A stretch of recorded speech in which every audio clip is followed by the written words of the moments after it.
not back off, and that was one of the considerations when he committed to the Air Force Academy. He was like a lot of other first-year cadets there, wondering, what am I doing here? And he was always real active in a lot of things. He was active in Boy Scouts and the Y, and he used to enjoy swimming. He was on the swimming team, but we lived near the lake, and he was always down there at the beach swimming with his friends. And I must say, he's always had great love and respect for his family. Lance and his family were very close. Lance talked about his family all the time. He obviously had a happy childhood and liked his family and was in close touch with his family. And Lance was a family person.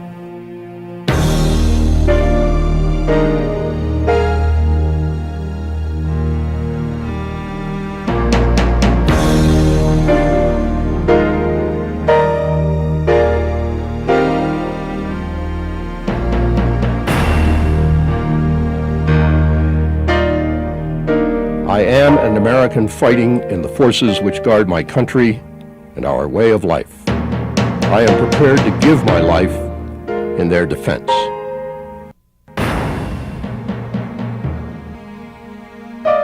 I will never surrender of my own free will. If in command, I will never surrender the members of my command while they still have the means to resist.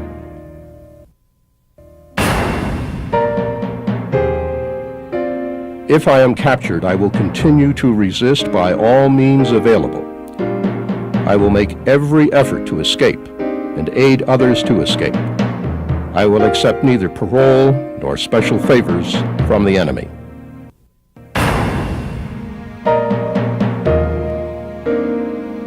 If I become a prisoner of war, I will keep faith with my fellow prisoners. I will give no information or take part in any action which might be harmful to my comrades. If I am senior, I will take command. If not, I will obey the lawful orders of those appointed over me and will back them up in every way.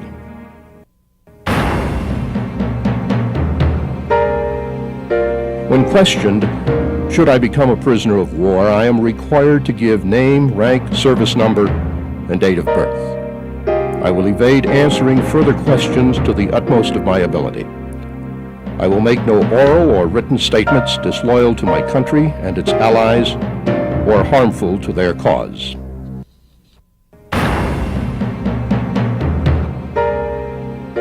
I will never forget that I am an American, fighting for freedom, responsible for my actions, and dedicated to the principles which made my country free.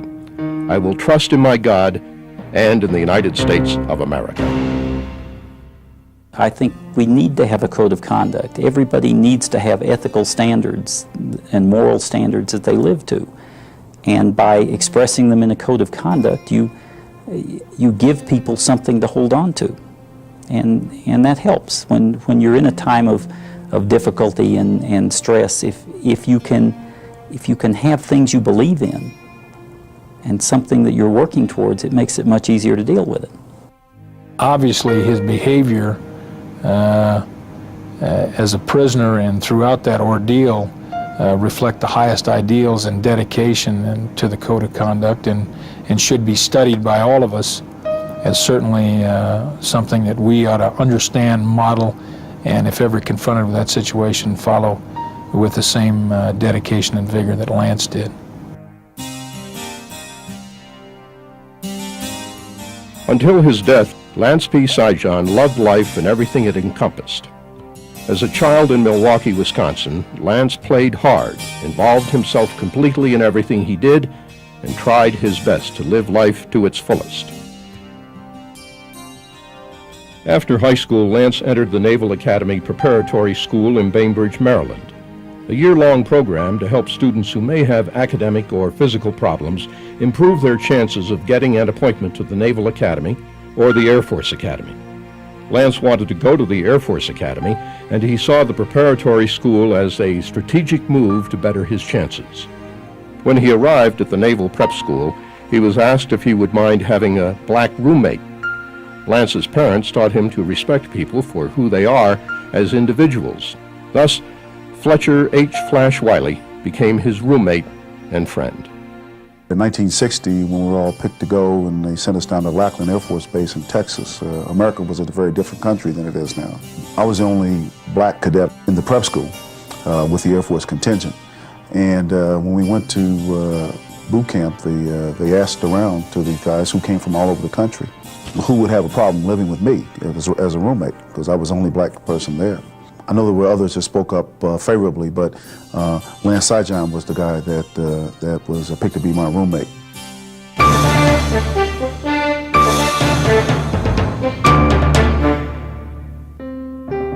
While the Naval Academy Preparatory School was physically and mentally challenging for Lance, he, like all cadets, found the Air Force Academy even more demanding. During cadet basic training, Bart Holliday, a fellow cadet assigned to Lance's squadron years later, remembered when he first met Lance Sijan. I first met Lance during our basic cadet training. Because I was a half an inch shorter, I always had to march and run behind him. The runs became increasingly exhausting, but by focusing on Lance right in front of me, with his quest for victory in every stride he made, I was able to go on. Without him as an example, I would have surely quit. Lance, like many cadets, found academics to be the most difficult part of academy life. He spent countless hours struggling with the books and getting extra help from fellow cadets and instructors when he wasn't playing football. In his sophomore year, Lance told his parents that he was worried about making it.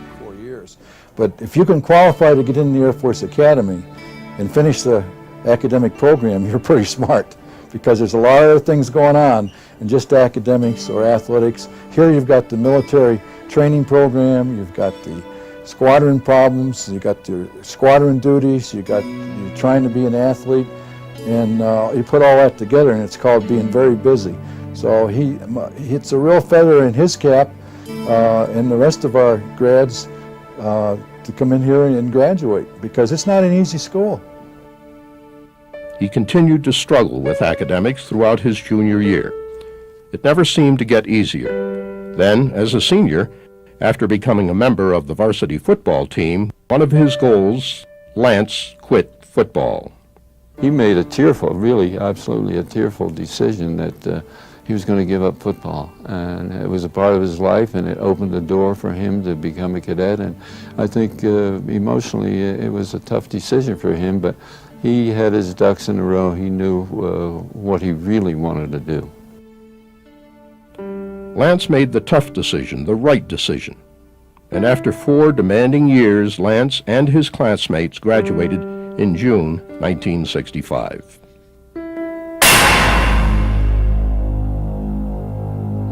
After graduation, Lance got his pilot wings at Laredo Air Force Base, Texas, after completing both T-37 and T-38 flight instruction.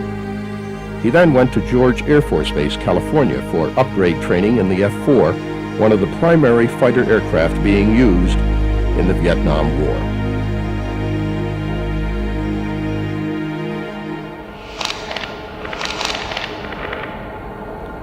On the night of November 9th, 1967, with only 48 missions left to fly before going home, Lance stood before his barracks dresser at Da Nang Air Base, Vietnam, staring quietly at the pictures of his family.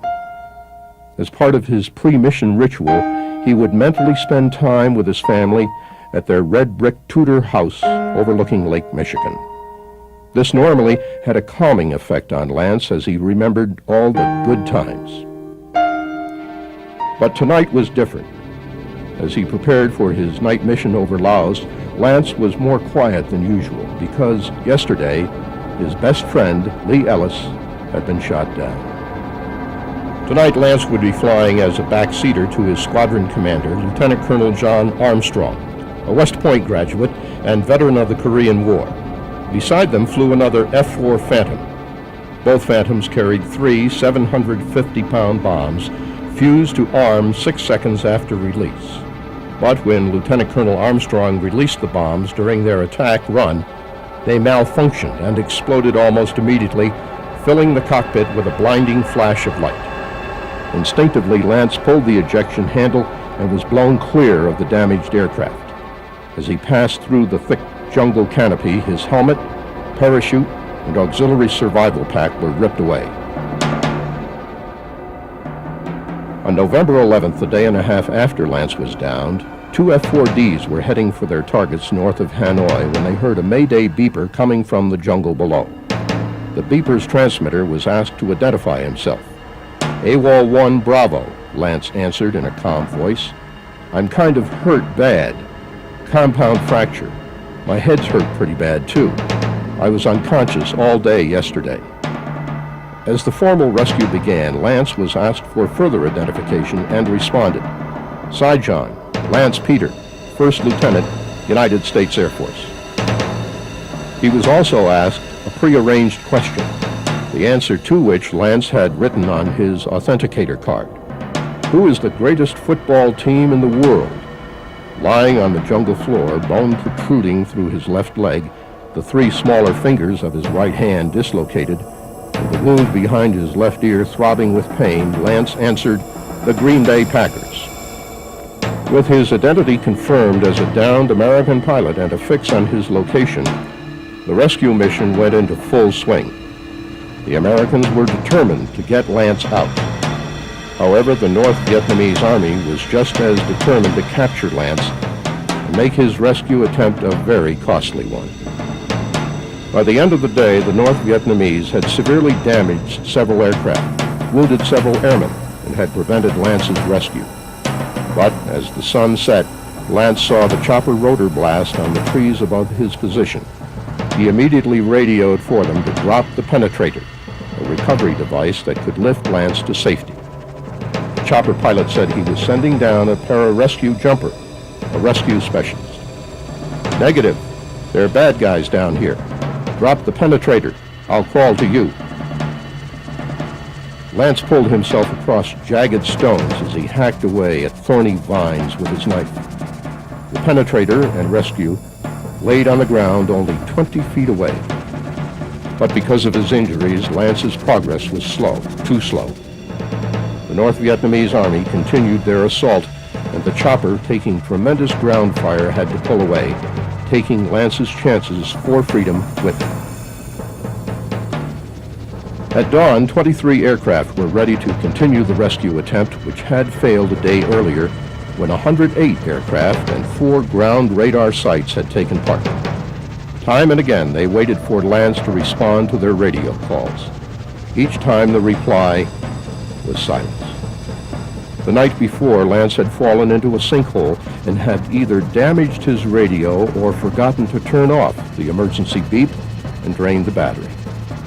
2 hours into the second day's rescue mission with no response from Lance and taking heavy ground fire from the North Vietnamese, the mission commander canceled the rescue mission. As Lance pulled himself out of the sinkhole, he heard the distinctive roar of the F-4s in the distance. Weak and in tremendous pain, Lance passed out. Just before dark, he regained consciousness and began formulating his own escape plan. Using his compass, he would head east away from the North Vietnamese and toward freedom. Lance was determined to survive. He would never surrender, not to the North Vietnamese, not to the terrain. He firmly believed in the motto, when the going gets tough, the tough get going. And that is what he did for the next 6 weeks. Advancing maybe 100 yards a day, he dragged his broken and starving body over almost 3 miles of dense, insect-infested jungle.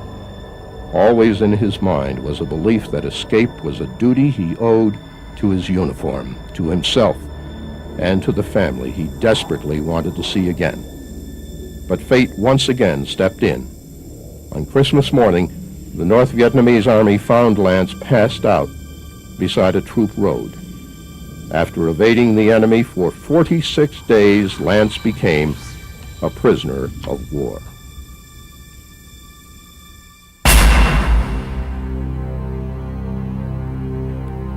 Prisoners of war in Vietnam had few rights.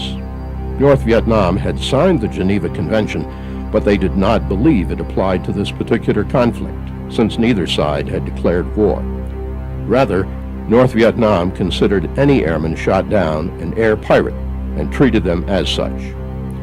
Captain Guy Gruters and Major Bob Craner, shot down in their forward air control plane, had been clubbed and trussed with their arms tightly tied behind them, elbows touching, in unbelievable pain. A favorite trick of the North Vietnamese Army. Gruters now sat bent over on the straw and mud floor of his cell, bound in leg irons and cuffs, at the bamboo prison north of Vien. He screamed at his captors to stop pounding the hell out of the new guy in a cell 9 feet away. But the clubs continued to strike flesh and bone, producing piercing screams of pain. Gruters heard the voice of the North Vietnamese officer known as the Rodent ask, "Name of base commander." A weak but defiant Lance Sijan said, "I'm not going to tell you anything, it's against the code." The interrogation went on for hours, and screams filled Lance's cell as they continued to beat him mercilessly. The next morning, Gruters and Craner were ordered to take the prisoner to the latrine and clean him up. On the straw floor in front of them lay Lance, infested with vermin, his entire body covered with welts from his beatings. Lance looked up at the two men and asked, "Aren't you Guy Gruters?" Staring questionably at the almost unidentifiable mass of flesh before him, Gruters said, "Yeah, who are you?" "Lance Sijan," he answered. Gruters immediately identified Lance. They had been in the 21st Squadron together at the Academy and had both been members of the skydiving team. As Gruters and Craner cared for Lance, he wanted to know, how secure is this place and what are the chances of getting out of here? Inside this badly beaten body, Sijan's spirit was undaunted. Gruters later found out that Lance was captured on Christmas Day 1967 and was given food and put under observation. Even in his weakened condition, his desire to abide by the code of conduct was stronger than his pain. He overpowered his guard and escaped into the jungle only to be recaptured a few hours later. The rodent continued to torture Lance, but only got name, rank, and serial number. Lance made every effort to escape. A guard caught him digging in his cell with a tin cup and beat his injured hand and broken leg with a bamboo cane. But Lance believed in every fiber of his body that he must continue to resist by all means available and make every effort to escape. Undaunted by his captors, Lance clawed at the floor, trying to dig his way out with his hands for 3 days, until he was caught and again brutally clubbed. As the monsoon rains began, Lance's condition worsened with the onset of disease. Just before his death, Sijan, Gruters, and Craner were transferred to the Hanoi Hilton prison camp. Still, Lance's spirit was unconquerable as he tried to lure a guard into his Hanoi cell in an attempt to overpower him and escape. Prior to his death, Lance could barely mouth his words and used signals to say he was okay. On the 8th day after being transferred to the Hanoi Hilton, Lance's eyes flashed with comprehension as the guards lifted him onto a pallet to take him to the hospital. He knew they were taking him away to die. Gathering all his strength, he yelled out in a loud, clear voice, "Dad, help me! Dad, I need you."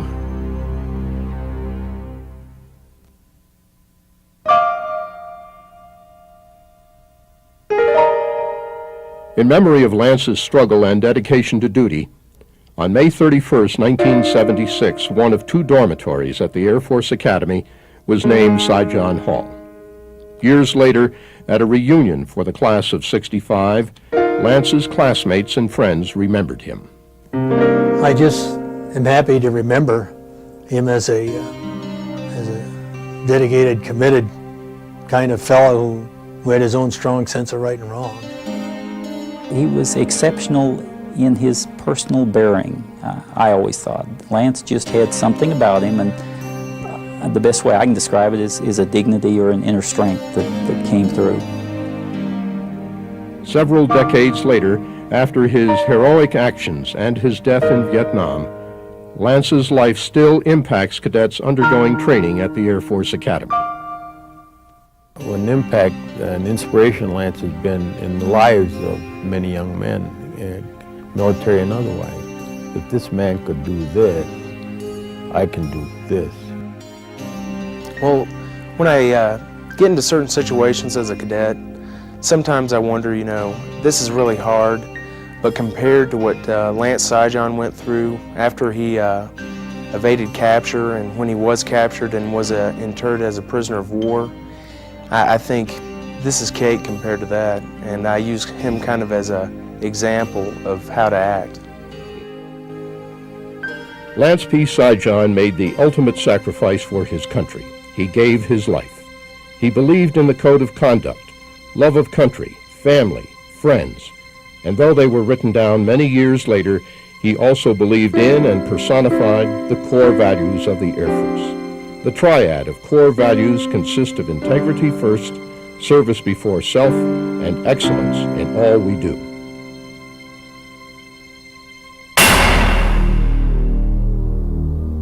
I think the most important thing that my class and most of us got out of the academy was the honor code and the belief in integrity. We had a relationship when we were at the academy and ever since that we have absolute trust in each other.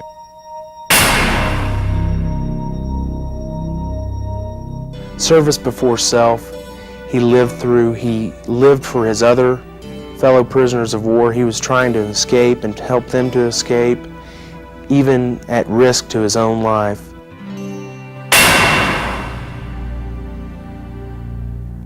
He worked hard militarily and was successful. He worked very hard academically. I mean, I think you would find people that would say that Lance struggled academically here, and he did, but he worked very hard at it and he was successful at it because he knew that was important to his goal of getting a commission, graduating from the academy and becoming a pilot. So I think certainly he models our core values. From 1966 to 1973, 12 airmen won the Medal of Honor in Vietnam, many posthumously. On March 4, 1976, 8 years after Lance Sijan died in a North Vietnamese prisoner of war camp, President Gerald Ford presented his parents with this nation's highest award, the Medal of Honor. The President of the United States of America, authorized by Act of Congress March 3, 1863, has awarded in the name of the Congress the Medal of Honor posthumously to Captain Lance P. Sijan, United States Air Force. While on a flight over North Vietnam on 9 November 1967, Captain Sijan ejected from his disabled aircraft and successfully evaded capture for more than 6 weeks. During this time, he was seriously injured and suffered from shock and extreme weight loss due to lack of food.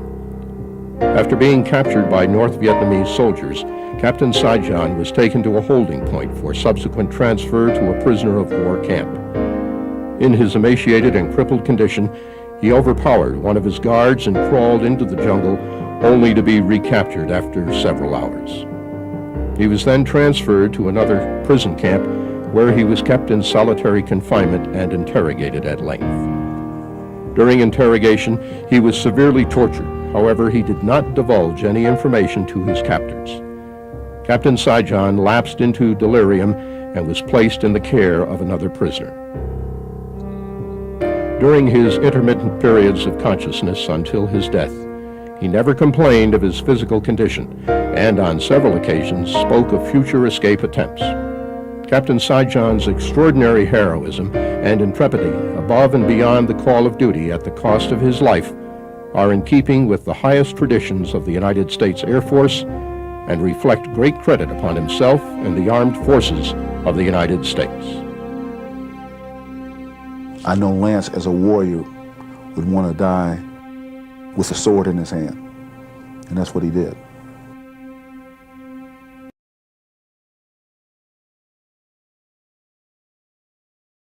While they still have the means to resist.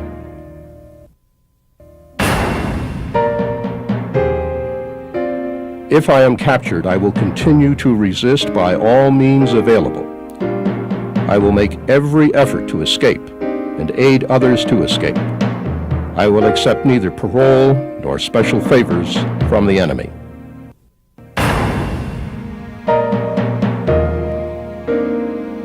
If I become a prisoner of war, I will keep faith with my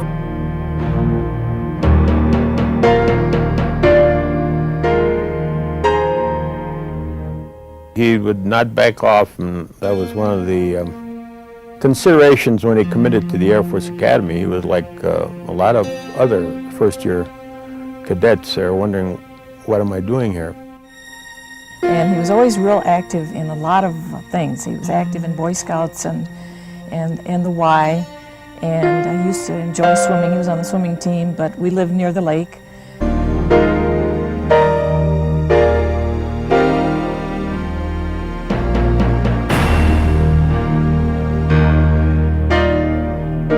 I am an American fighting in the forces which guard my country and our way of life. I am prepared to give my life in their defense.